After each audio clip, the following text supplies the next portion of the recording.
Namaskar. I'm Dr. K.K. Agarwal. Welcome to our weekly show, a webcast which is being attended by most of the doctors in the country and also the healthcare providers. The subject which we are discussing, which we have chosen today, is something which we have never discussed in the past. We have covered emergencies, medical emergencies, but specifically covering pediatric emergencies, we thought it is of interest to a practicing physician.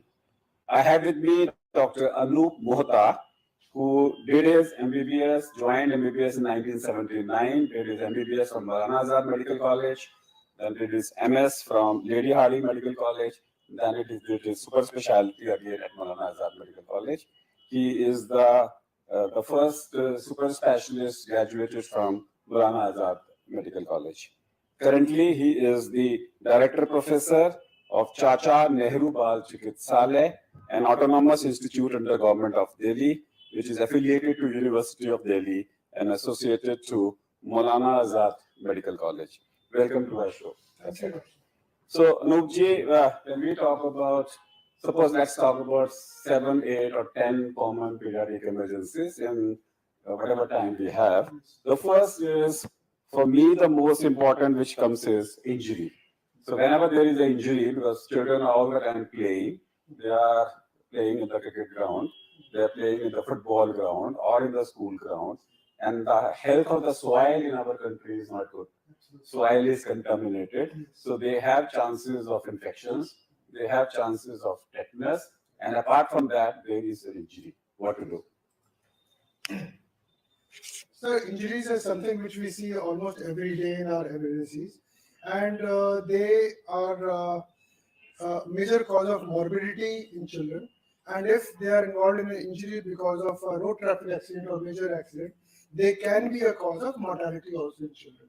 So basically, first thing I would like to go is over the prevention, which we all know that for road traffic accident, we should be following the traffic rules, crossing and not jumping the gun and red lights and all that, not playing on the roads and playing the grounds, etc. So apart from this, now when we come to the injuries as such, it depends on the type of injury which you get. Generally, while playing in a playground and a cricket ground or playing football or something like that, when we fall on the grass or we are pushed by some other player, what we get is an abrasion. And then we can have bruises, abrasions, sometimes there are cuts. Now, it depends on where do you get the cut and how big is the cut. Now, whenever he gets an injury, obviously the child has to be given rest, he is to be isolated and taken care by the physician. In first thing, immediately we will do is wash the area with ample water, running water, and clean area with some antiseptic solution which if it's available. And if there's a cut, obviously we have to do in the playground. If you have a first aid kit, definitely it's a preferred item to have when in a playground.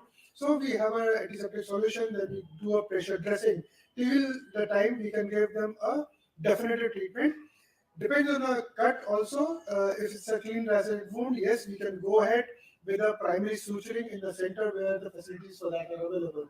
We clean the area and do the primary suturing and give antibiotics.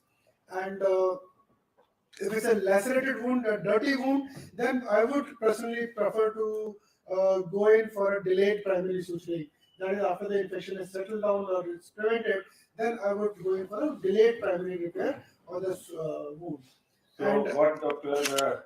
Anup has said is that two things. One is that your compounder, your nurse, or on phone, whenever you say somebody calls you up and say that my child has fallen down, two things public can do. So therefore, that's your duty to educate your patients and their relations what to do at home.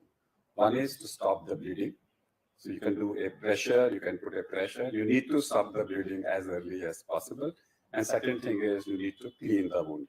And for cleaning the wound, even simple tap water, running water is sufficient. If you have an antiseptic, you can have it already in iodine or chlorhexidine. All the things are available. If you can want to use them, fine. A running water clinic, and ask the person to see you, that means contact the nearest doctor after the wound has been cleaned, and you can put any cloth which is clean over it, and shift it to the nearest center. Now, as a doctor, when you see this patient, what Dr. Anup has said very clearly, you have two options: the primary suturing and the delayed suturing.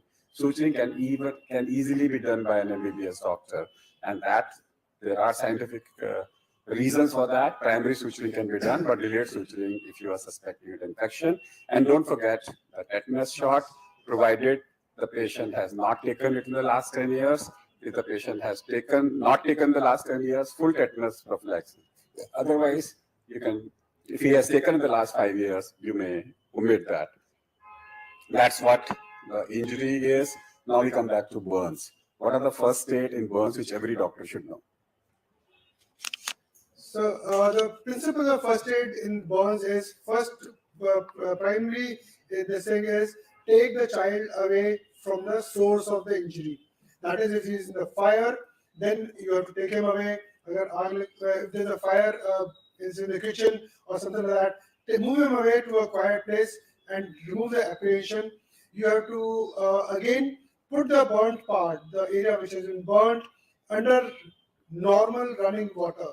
Sometimes there is a presumption that we should put it in the cold water, which is not to be done. It has to be normal temperature, room temperature water, which is required to soothe the pain and the heat. That is one thing is important. And then again, we have various local applicants, which silver sulfadiazine, etc., which are available. If available, apply them. Give the child a painkiller, because that is the most important thing to relieve the pain and the anxiety in the child. Give him the painkiller in the form of paracetamol or ibuprofen, whichever is available at the time of injury, and manage it. Don't try to break the blisters. Sometimes the blisters are formed. I would recommend that you don't puncture the blisters. Let them heal by themselves, because if that's the fluid inside the blister is a sterile fluid. So if you try to puncture it so that it settles down, there are chances of introducing infection to the blisters, and that is to be avoided.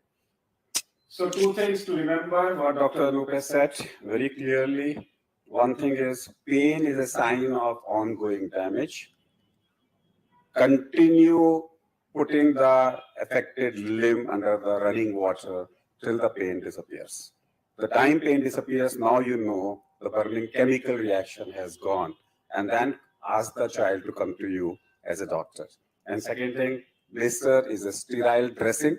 Don't puncture it. It's a natural dressing. If there is a blister, just do a simple dressing and don't touch it. So therefore, don't tell your patients at home that they say there is a blister. Ask them, please don't puncture the blister. Don't and bring the patient to you as early as possible. Two basic principles of burn. If the burn is a simple burn, pain is an ongoing sign of inflammation, burning, chemical reaction. So continue pouring water till the pain disappears. Second is don't puncture the blisters, and use silver sulfadiazine, which you can use as a doctor, and you can give them a dressing. Third, if basic first aid in bites. It can be two common bites are human bite, which is very common in children. एक दूसरे को काट लेते हैं, and the second is a dog bite. Then we have multiple bites, but let's talk about two: the human bite and the dog bite. In the children, dog bites are common because we have a lot of strays all over the place, and dog bite treatment is very clear and well defined. You have to obviously take the child away from the thing. Again, wash the wound thoroughly with running water, and don't poke it or don't do anything else in that, and just wash it with water, and that's it. Again, if it's a deep bite also, pressure dressing may be given. Otherwise, no dressing is required. Generally, I would not give any dressing on the wound unless bleeding is there. Second thing is you have to take the child and look for the history of tetanus, toxoid if he received in the past. And depending on the category of the dog bite, we have to start the anti-rabies vaccine, which can be given by you whenever the child comes to you. Call him to your clinic and give him the anti-rabies vaccine as per the schedule which is available. So the message is very clear. You can have a dog bite or you can have a human bite. Bite means the bite is always from the teeth. It is not, I'm not talking about panja laga diya. So whenever there is a bite using the human teeth or the animal teeth, The human contains a flora, and that flora of bacteria, if it goes to the wound, can cause infection. So the only bite where we do consider giving an antibiotic is a human bite, plus minus in a dog bite. Therefore, clean the area. You can use soap and water continuously with soap and water, with the running water, clean, clean, clean, and clean. Take it to your GP. That will be your reaction. Suppose somebody says, "मेरे बच्चे को कुत्ते ने काट लिया है," you say, "This is what you do: clean, clean, and come to me." And when the child comes to you, your job is A, is the cleaning proper? B, does he require some antibiotic? C, does he require a dressing, a pressure dressing or a routine dressing? And next is, does he require any anti-rabies prophylaxis? And if yes, a rabies vaccine or a rabies serum. That you will decide, and accordingly, that is the patient. Let's come back to a foreign body in the body. A foreign body can be in the nose. A foreign body can be in the ear. A foreign body can be stuck in the esophagus, and a foreign body can be stuck in the anal cavity or a vaginal cavity sometimes, and specifically as a part of child sexual abuse or an assault. So let's talk about foreign bodies in various areas and how to tackle them. Before we start about the management of the foreign bodies, I would once again request the parents and all my colleagues listening to this podcast is to teach and educate the parents and their children to avoid foreign body injection and take steps so that the child doesn't take. Don't give them loose coins to play with. Don't give them peanuts. Don't give small kids. Don't give them peanuts and peanuts or peas to play with or eat, because they are likely to go put in the ear or put in the nose, or even if they swallow it accidentally, or it may go into the respiratory tract and it can cause respiratory distress. So that becomes a major injury, and sometimes it can lead to major complications. So, and coin, if it goes into the trachea, then it can cause problem. Even in the esophagus, it can cause problem. It can get stuck in the pharynx and it can cause obstruction. So this is the problem. Sometimes the children put peas or some things like that into the ears.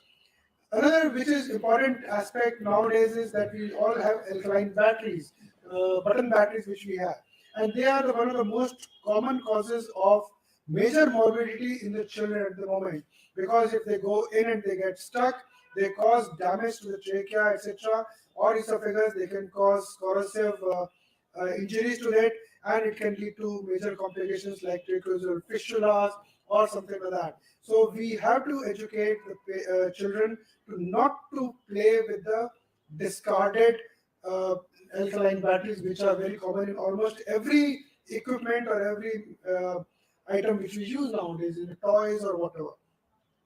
Now coming to management of it, obviously it depends on where the foreign body is gone.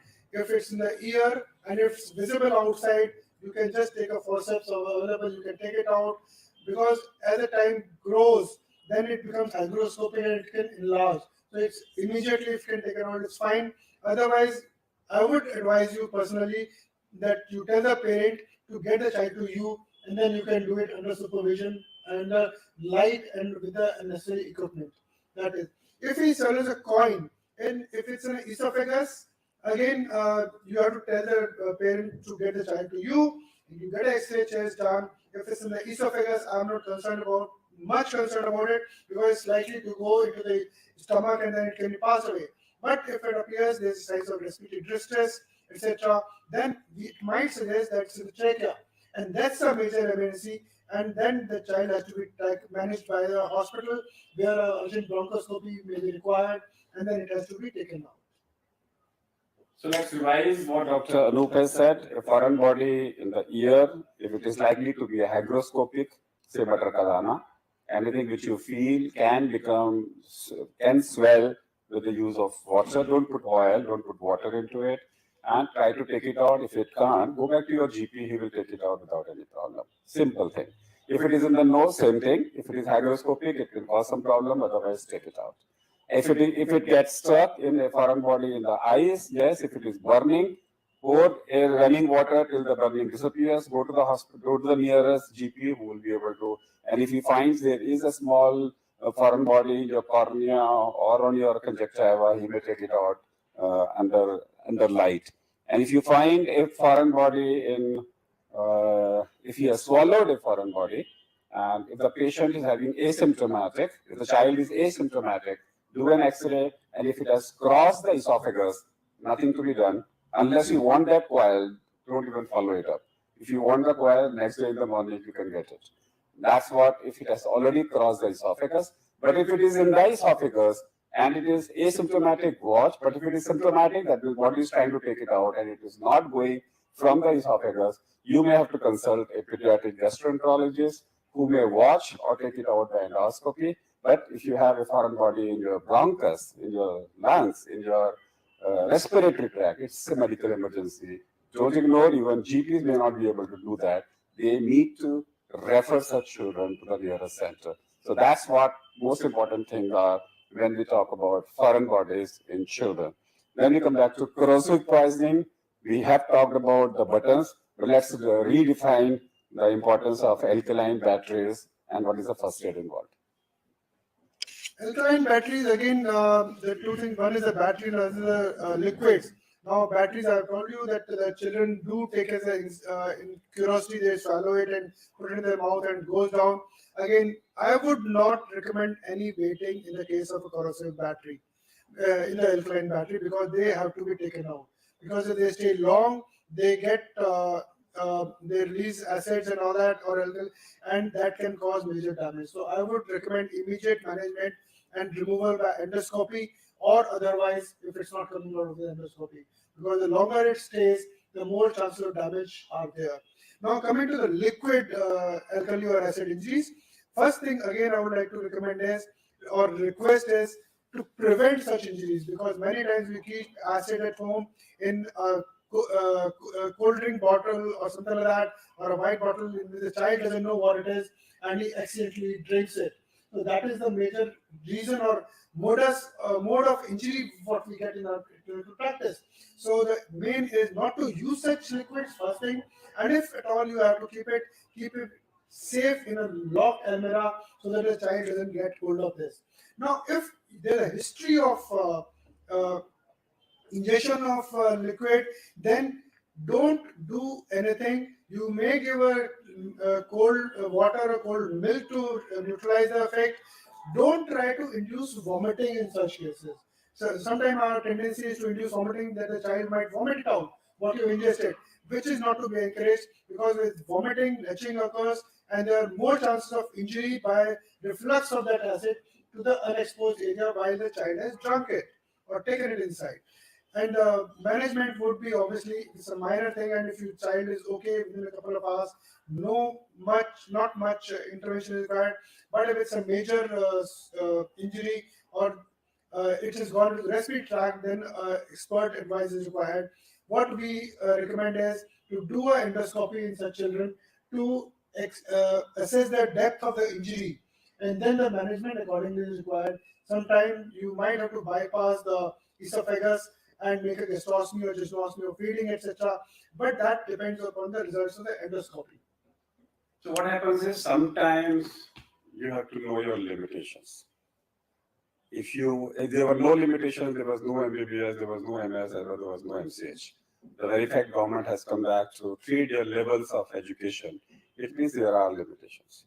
And if you try to overpower them, and that may be the number one cause of anguish, the relations may get angry, you may end up into medical legal litigations. Therefore, if you are an MBBS, whether or not you are an expert, you need to explain to the patients, A, if it is an alkaline or battery ingestion, refer. You need to refer it to a specialized center. Patient may require an endoscopy or a bronchoscopy depending upon where it is. Timely referral is the most important. If suppose you refer it after 6 hours and some damage comes, the mob may come back and they may ransack your house or your clinic because they say you did not refer them in time. Even if you are an expert, even if you can do a bronchoscopy or an endoscopy, some MBBS do, but you need to take consent and you need to inform the patient and take the consent for that. Two, if you find any foreign body in the respiratory tract, don't wait. That means whenever a foreign body comes, first thing you should do is do a SpO2 monitor. And if you find SpO2 is less than 92, and specifically if it is less than 90, don't wait. Immediately refer the patient to the nearest center. If necessary, arrange an ambulance, and sometimes you may have to accompany the patient to the nearest hospital to A, to do your therma, and B, to prevent medical complications. Third, whenever there is a corrosive poisoning, handle them with care. It invariably may end up with a structure. So invariably somebody may come back and say, you did not manage him, you did not give him the proper first aid. So timely refer. These three conditions is very, very, very, very important. That is corrosive poisoning, alkaline or acidic, which is common. Two is foreign body in your respiratory tract, specifically is the bronchus. And third is an alkaline battery ingestion into the esophagus. Here that formula that it has crossed the esophagus and it will pass on by the stool does not work. It's a medical legal emergency. Let's come back to bilious vomiting. Now, bilious vomiting is an important sign of interstitial obstruction, and is the most. It's a sign which everybody should watch out for. Don't ignore it in any case. Vomiting, as one is bilious and second is non-bilious. Even in certain cases, non-bilious vomiting is also dangerous for the child, but bilious vomiting is more so a danger sign for intestinal obstruction, and immediate management is required. Now, the various causes of bilious vomiting in children, which may vary from age to age. In neonates, malrotation and volulus is the most. Bilious vomiting means intestinal obstruction. Unless put otherwise. So the message is very clear that bilious vomiting cannot be normal, it cannot be simple gastritis, it cannot be a simple food poisoning.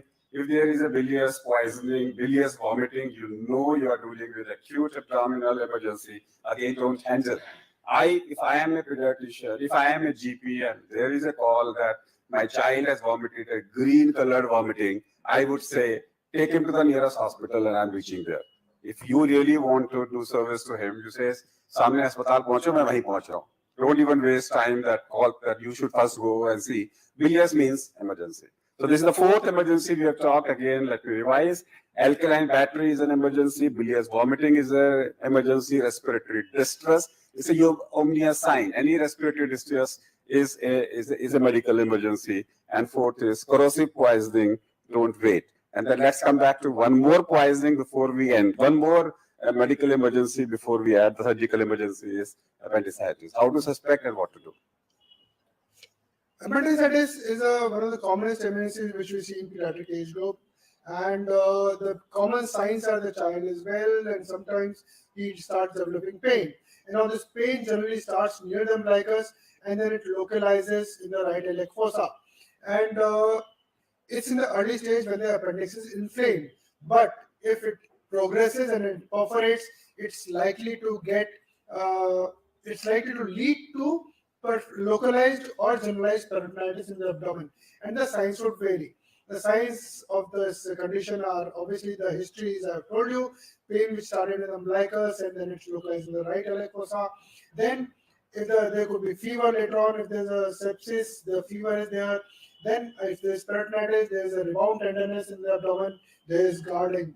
So you have to suspect the condition, and I would go with a clinical diagnosis. Appendicitis is a clinical diagnosis and should be done so. Nowadays, there's a trend to do an ultrasound.